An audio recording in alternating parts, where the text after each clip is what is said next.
my name's Gemma Macdonald.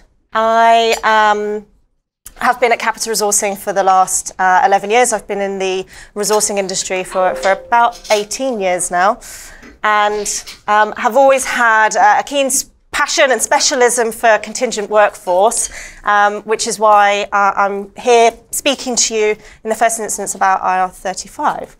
So in terms of what is IR35, recognise that in the room there's probably differing levels of experience and understanding and knowledge on the topic. So we will start at the bottom just for everybody's benefit. And if you are already really knowledgeable on the topic, then see that as a bit of revision and a bit of a kind of update. I'll talk through determinations, some recommendations about building strategy, contracts and policies, working practices are really important, so we'll spend a little bit of time talking about that.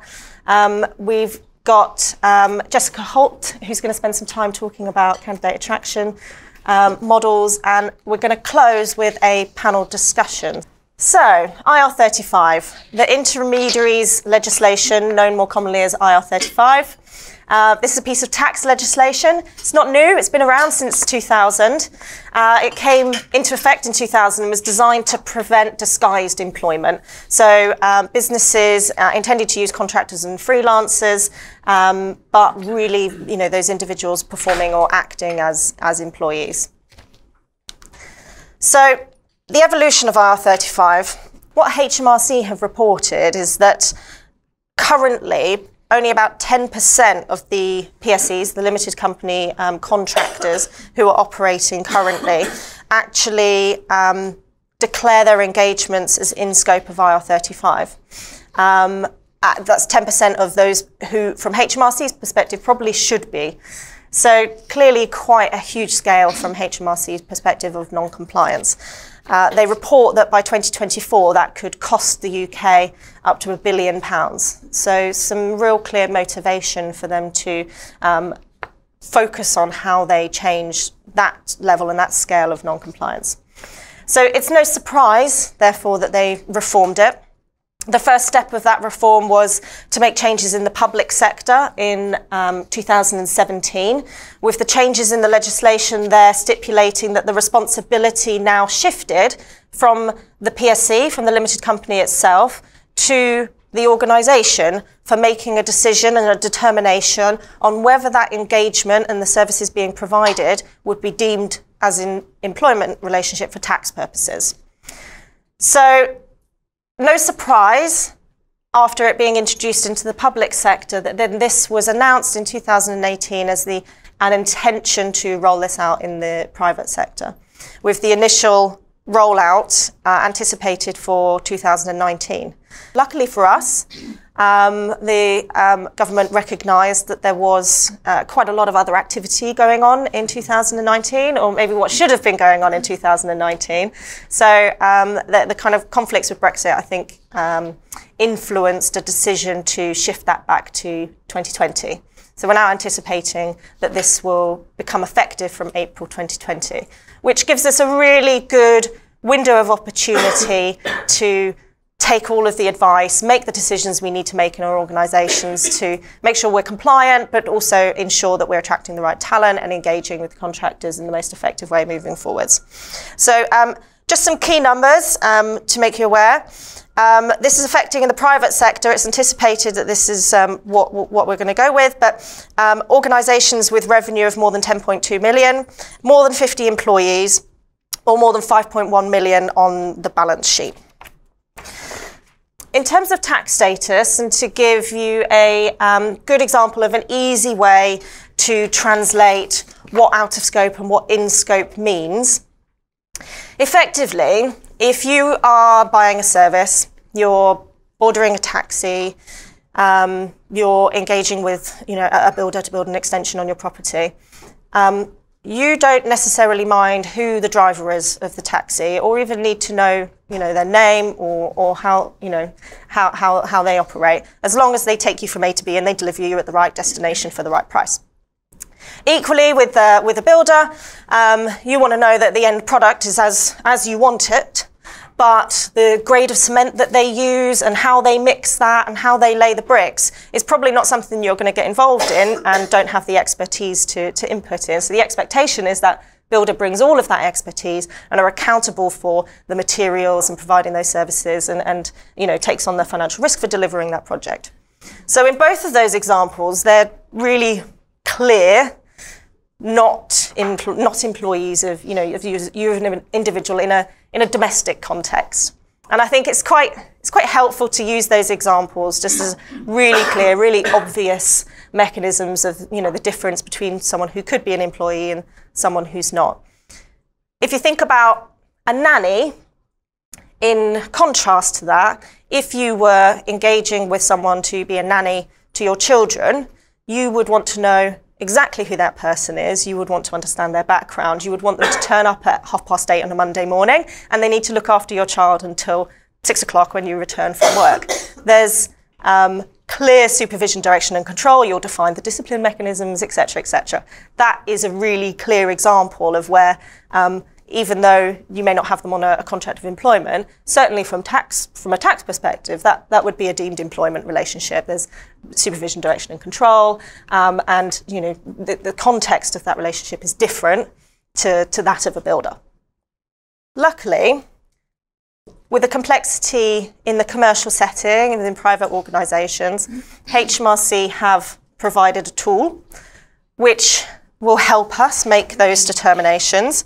I don't know how many of you have had a go playing with the tool already. Some nods, so that's great. Anyone who hasn't, we'll share this content after, and there'll be some information in the packs that you've got. But I definitely recommend going on, having a play with it, putting some hypothetical scenarios through the tool, just getting a flavour and an understanding of, from HMRC's perspective, what they are focused on and how that tool works. It's multiple choice, you can't break it. It does kind of record determinations, but certainly not linked back to individuals or organisations. For learning purposes, I know HMRC do track the outcomes and determinations, but definitely take some time to put those hypothetical scenarios through it, because that'll certainly benefit your understanding of what HMRC are looking for in terms of driving compliance. One of the things that you will see at the kind of top of this tool is a real focus on substitution. Substitution being where an individual can be replaced by another equally experienced individual to provide the services. That almost certainly in every case where it is genuinely a possibility going to put someone outside of scope of IR35. But if through playing through the scenarios you work out a way that makes your workers out of scope, that may feel like it's a good outcome, but in reality, HMRC will only back this tool if genuinely it's been completed in good faith and with reasonable care. So we already know of one public sector organisation, I know it hasn't been published, but that has been advised by HMRC that they have a £4 million liability for tax because they didn't take reasonable care in completing the CESS tool.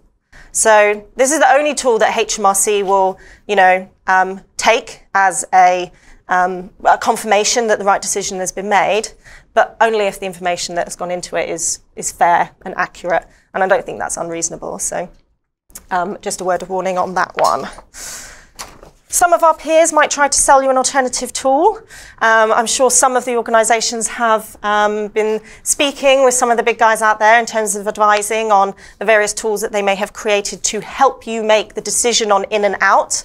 I think it's fair to say, as I was saying, this is the only one that HMRC are putting their backing to. So it makes, in our view, and our recommendation would be to stick with this tool. Be really clear about why you're putting the information in there, track the outcomes, find a way to document the outcomes from this against the original record, and but this is, in our view, the best tool to use. First thing to do would be to find out, your existing workforce and the contractual agreements that you have in place. Having visibility is really, really important. Think about your recruitment processes and how you identify the different talent and the pipelines in the organisation. Look at how you extend individuals.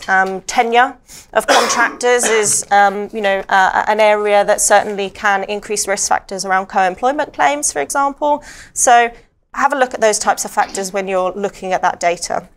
We will spend a bit of time talking about working practices because that's a really important item. But it's definitely not a small ask for the organisation to identify and ensure they have visibility on all of these individuals. I can't stress enough how important it is to make sure that you have considered all of these items. It's a big ask to take the organisation to a position of compliance, but certainly for our HR and our procurement professionals, compliance is just one item. Moving beyond 2020, it's thinking about the ongoing cost of the supply of those contractors, but equally how you attract the right skills and the right talent so that your programs and your projects keep delivering within the organisation. Interesting stat that we pulled out from another piece of research that we did, where HR leaders certainly believe that for the next 2 years, developing a fully agile workforce is one of the key priorities. So for me, that research indicates that this type of working, the ability for an organisation to attract talent on a flexible basis, isn't going away. In fact, it's only increasing. So we need to think really carefully about how we make sure we're compliant as an organisation on this basis, but we're not closing off the availability of the right skills and talent that we know we're going to need. So, in terms of contractual working practices and the actual contracts that we have in place, I think it's fair to say at Capita, because of the thousands of contractors that we process and pay on a weekly basis and contract with, we take our contracts really, really seriously. So our contracts are vetted and assessed regularly and reviewed by legal professionals, internal and external. So, in terms of contractual elements, it's really important to ensure that you do have a robust mechanism and a robust way to engage with PSCs and limited companies on a contractual basis, and certainly need to include things as the examples here on the left. The contractor may use an alternative named consultant. So coming back to that substitution point, rectifying at its own expense any defects. So is there a genuine financial, is that worker placing any of their fee at financial risk for any defects in the services? Capita can terminate immediately for any reason. I think companies do sometimes try and treat individuals fairly, and I think that they're treating individuals fairly by putting a notice period in, but have a think about that, because that could be something that indicates mutuality of obligation or, an employee-employer type relationship. In terms of the non-contractual over on the right-hand side, I think it's one thing to have a really good, strong, robust contract in place. But if your real-life scenario and your working practices within the organisation entirely undermine everything that's written in that contract, genuinely won't be worth the paper it's written on. So think really carefully about how you might need to transform some of your working practices within your hiring manager communities, within those areas where contractors are used within the business to deliver on programs and projects. Are those managers giving direction, supervision to those individuals? Are they hiring individuals on the basis of skill, or, a known individual, I want, John to deliver this piece of work? Is the end client liable for rectifying a mistake made by a contractor, or is the contractor liable for that in practice? How would that situation play out? Rolling out long-term contracts without end dates, open-ended contracts, probably going to be a challenge. Contracts that roll and roll and roll, and the contractor's been with the organisation for 6 years in the same role and is in the organisation chart. Again, working practices, the context within the yeah, you're laughing because you know it's true. And it happens a lot. And I might be cynical, but it's probably because I've seen it all by now. But contractors with significant amounts of tenure that have been performing the same role. Again, working practices, bonus payments. I've seen it happens quite a lot. Using the staff canteen and getting cheap lunches. need to think about all of these areas. Or are we introducing more risk than we need to into this situation? Capita has learned to be really confident in its decisions, particularly in this area. And I wanted to spend some time looking at this case study because the processes and policies in this particular scenario certainly played out and give a flavour of how we can manage these situations. So an IT contractor, Ian Wells, was contracting via Capita with our client, Department of Work and Pensions. And he successfully appealed his tax bill of $26,000. And this was on the basis that he had that substitution clause in the contract that I highlighted earlier. So even though he, as an individual PSC, had not substituted in the provision of that particular contract, because in engaging with the Capita compliance team and the specialists within our organisation and us working with the client, we were able to support him in providing comfort to the judge in this case that just because it wasn't used in this instant doesn't make the clause not enforceable. And actually in the history of the relationship with DWP, there have been 3 or 4 examples of where a substitute have been engaged in a particular contract. And this is over a lifetime of thousands of different contractors providing services. So in this case, it was really clear the substitution clause could have been used. The fact that it wasn't didn't make him a deemed employee. It's fair to say that substitution, therefore, could be seen as the silver bullet, the thing that, puts everybody out of scope. But think back to that, $4 million liability that we know one of the public sector organisations have.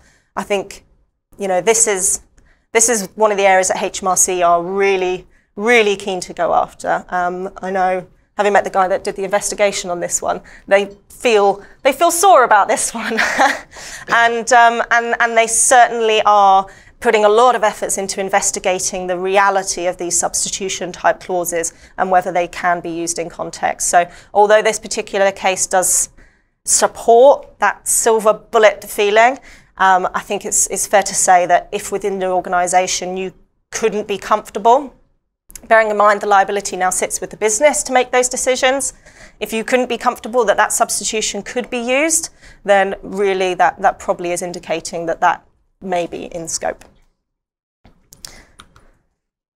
So, contractor challenges. At the point of transformation, come April 2020, a lot of the contractors within your organisation are probably going to try and argue the point on whether they are deemed in scope of IR35. Just to make you aware, from what we've seen in the public sector, having worked with over 100 organisations in the public sector and transitioned 7,000 contractors in 2017, we know that about 90% of those contractors are probably going to be in scope. So definitely anticipate in April 2020, if you're making those changes, that there could be a lot of noise from that contractor population, certainly challenges about whether you've made the right determination. Those contractors are used to receiving a certain amount of financial gain from the services that they provide, and any changes in that, by making the determination of them being in scope, will almost certainly have a financial impact on them. So those motivations will certainly fuel some challenges. If you decide on a really strict process for managing disputed determinations, that's probably what we would advise you to do. Coming back to the point earlier I made about finding a way to record why you made the decision that you made in the CES tool, or how you completed that against the role profile that you're hiring. Again, this is going to be really important, again, to make it really clear to those individuals how that determination was made. We do know and are anticipating that there will be an obligation on the end client to provide some kind of appeals process directly with workers, even if there is a chain of intermediaries in place, on why that determination was made. So setting yourselves up for success in that situation, bearing in mind there's probably going to be a lot of noise, particularly in that April period, would certainly be advised. Employment status. An individual regarded as employed for tax purposes doesn't necessarily mean they're employed in employment law. It's a really important differentiation there. However, it's probably fair to say that in any situation where an individual may feel that they are not receiving the gains that they used to, or in a situation where HMRC is investigating a situation with an individual and it creates a tax liability, that individual may seek to create the situation where they are an employee of the organisation to try and recover some of that potential liability or risk that they face as an individual. So it's fair to say that it's likely that an employment tribunal would associate a tax status with an employment status. It's not directly linked in law, for example, but it's probably not a stretch of imagination to believe that that would happen. So certainly from a co-employment claim, having a think about some of the risks that could pose in the future with more of these individuals being in scope of the legislation. Important one here is definitely thinking about the tenure of those contractors, which I have mentioned again already. Keep having a look at that existing population, knowing your contractors that have maybe been with you for 18, 20 months already, and really thinking carefully about how we're engaging with those individuals and is it in the correct manner. Certainly with the forthcoming changes, IR35 is going to see misclassified spend becoming extremely costly to the organisation. So hiring managers, and again I might be cynical here, but we've seen some of the hiring manager behaviour. They may try to conceal basic contractors, using employee methods within the organisation, bringing individuals on as a statement of work, setting individuals up as a supplier, not having the right, PO checks and controls in place would certainly allow that to happen. Almost all businesses we know are going to have some kind of element of misclassified or rogue spend in that respect. If you can't see it, if you can't wrap your arms around it, then you're not going to be able to deal with that.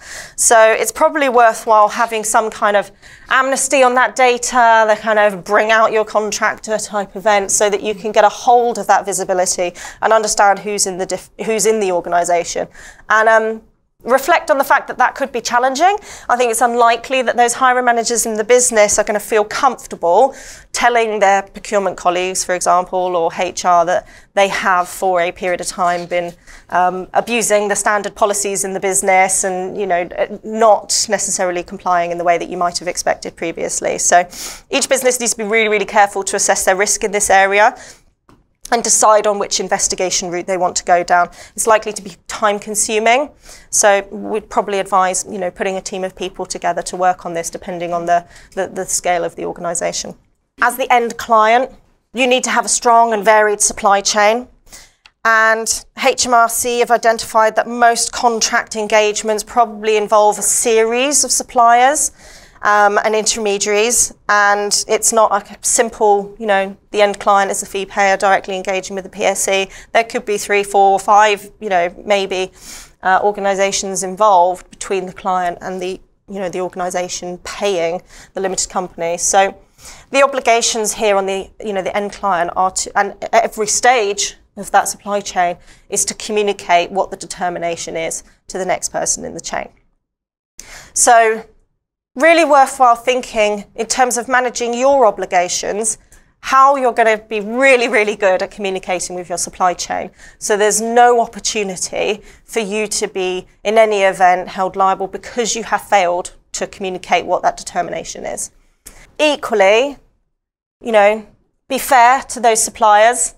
If you advise them that their workers are in scope a couple of days before we go live in April 2020, and there is a tail of suppliers involved, there is potentially a likelihood that that message might not get all the way through to the fee payer.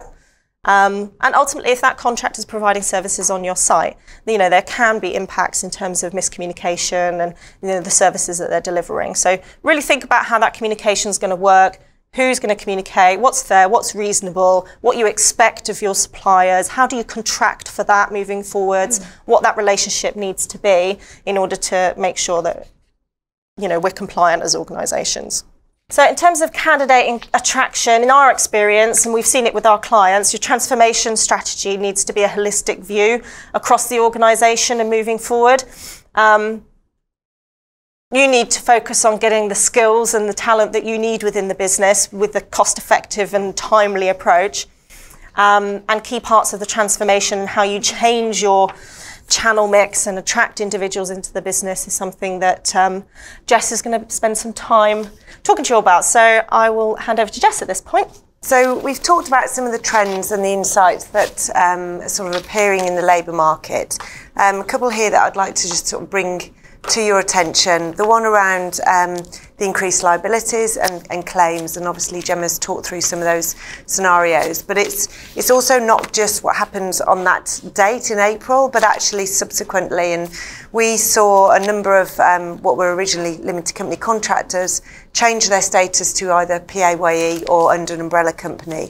And at that point, and talking about these layers of suppliers or intermediaries, is how do you make sure that that assessment is correct? So, for example, a contractor, a limited company contractor who's been had their tax and NI removed, suddenly moves into a PAYE status. You're then liable to pay them holiday pay. What is that net pay that they're basing it on? And so we've seen some cases come through which are thousands of pounds across a large proportion of contractors. So it's being aware of those communication lines and making sure that you're getting the validation on how is this person going to engage for the duration of this contract. In addition, you'll probably see people leave one contract and come via another contract under a different role title with a different rate. So being aware of where that contractor reappears in the organisation and has that rate been reflected as an increase, and be able to track that. Don't underestimate the amount of time that it's going to take for you to go through those. Like we just talked about, if they are moving into a PAYE status, you've got to make sure that you're communicating that holiday and that pay parity guidance, but also through those CES tools, if there's any exceptions. We estimate you're looking at 125 days per 1,000 contractors, and that might be over certain individuals in your business in a condensed period.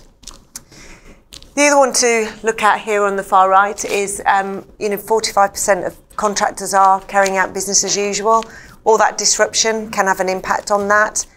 Some decisions may be made as a knee-jerk to sort of maintain that level of work continuity. So the further in advance that you can start making those decisions and have that process outlined, the better, so it doesn't impact your business as that date appears. And finally, the other one that I just wanted to bring to your attention on the left is statement of work services. With the public sector being the first to go through this revise of the legislation, we saw a lot of private company services appear. So groups of contractors suddenly becoming a service provider, or a lot of work suddenly going via that route. One of our organisations that we went through saw a decrease of over 50% and reappearing through services. And sometimes in those environments, there's less compliance around the vetting because you're engaged with a supplier rather than individuals. So it's being aware of some of those impacts on that vetting procedure. With the new legislation incorporating private but not including the smaller SMEs or the smaller companies, again, that still will be a threat that you need to consider. And also what technology you use to actually assess and sort of analyse that statement of work spend, and how's that impacting your costs as they go through. So it's wise to sort of look at sort of 4 areas of how you're going to build your talent strategy, and this will take you across not only procurement but HR and most significantly your business users that are trying to maintain that level of work. Building your own talent through your graduate programs or using apprenticeship schemes is one way to actually make sure that you're planning ahead for those technical resources, those niche contractors potentially either increasing with their rates or moving out of the organisation. Obviously, buying those resources, you're used to doing that through all the methods of contractor engagement. But as we've talked about before, those increases, if they are classed in scope, will be passed on to that end customer. How you borrow, so this is taking into your services and the capability frameworks that you might want to use, how you can engage that sort of flexible resource and maintain some of the risk with another provider is sort of partnership agreements that you need to consider.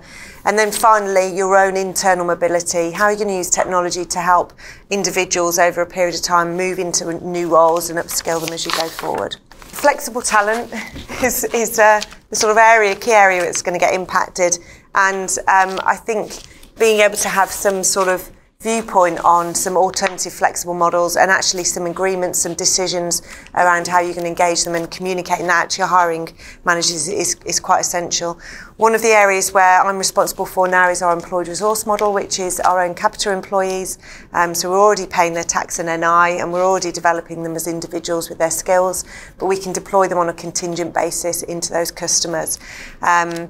Where we've helped organisations is around providing a function or a capability, for example, around project management or business analysis, and allowing them to sort of borrow and use that resource on a short-term flexible basis, in addition to mitigating some of those legislation criteria. We also provide a significant cost save. So it's having some expansion of the view of where you're going to get this resource from, in addition to work packages, which, like we've talked about, can be pure deliverables, or maybe, again, around some performance outputs and some objectives that you want them to follow.